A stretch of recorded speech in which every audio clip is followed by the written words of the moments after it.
morning, good afternoon, wherever you are in the world and whenever you are choosing to view this video.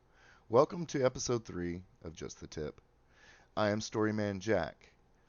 Today we're going to talk about something that is a thing that I have to struggle with every day when I write. It is using passive voice versus using active voice.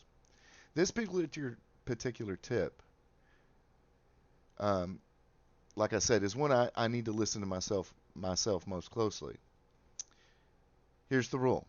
Direct from Strunk and White's Element of Style, the best and most comprehensive toolbox you can get.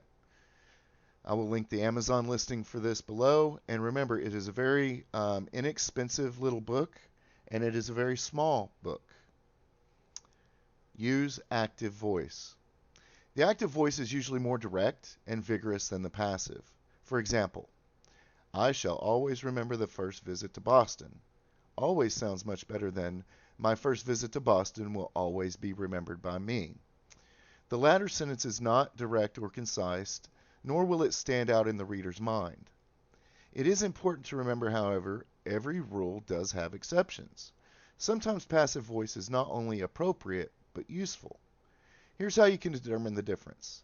If the subject of a passive construction, a noun, which expresses the entire action, leaving the verb no function beyond that of completing the sentence, it means it's a detriment to the subject and doesn't influence the reader or the story.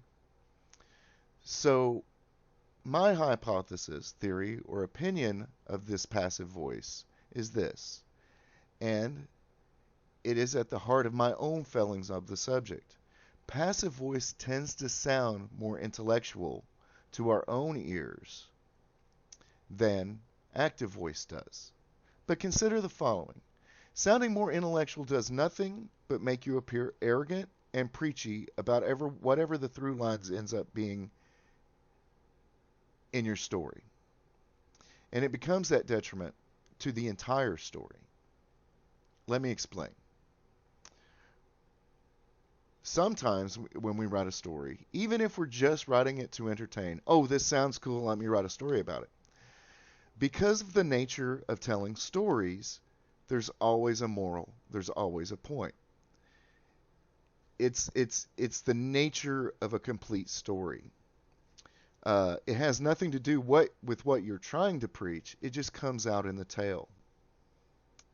If you undermine that through line, then the story itself becomes pointless, and the reader doesn't care as to why. Go on Amazon sometime and look at some of the less popular books and reviews on the genre that you enjoy yourself, and you will get this. You will start, if you start reading the negative reviews, you will see that a lot of times, at least over 50%, that the reviews, whether the reviewer understands it or not, is describing an issue with passive voice. So, sounding more intellectual does nothing but make you appear arrogant. It makes you preachy about whatever the subject ends up being. And that is something that turns readers off. And if you're writing a script, viewers. Ask Hollywood. Please let me know what you think. And if you would, like, share, and subscribe if you're not already subscribed. And as always, remember, your life is your story. Make it a great one. Good night, and God bless.